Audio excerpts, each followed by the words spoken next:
जा रे बेटी मंडप में बैठा हो, जा रे बेटी मंडप में बैठा हो। दुनिया के रीत बेटी कहलो न जाला हो, दुनिया के रीत बेटी कहलो न जाला हो। इतना ही दिन से पापा यही घरवा रखला हो, इतना ही दिन से चाचा यही घरवा रखला हो। आज नीर मोहिया पापा केकरा हाथ दिहला हो, आज नीर मोहिया चाचा केकरा हाथ दिहला हो।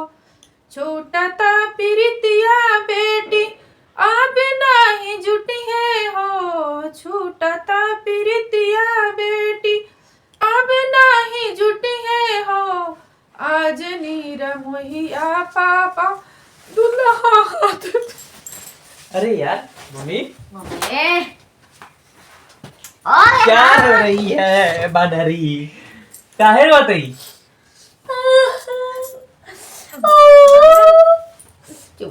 काहे रो रही है? अभी नहीं के पिटाई हो आगे कर ये अगला साल भाई। चुपा चुप दुल्हा हाथ दिहले।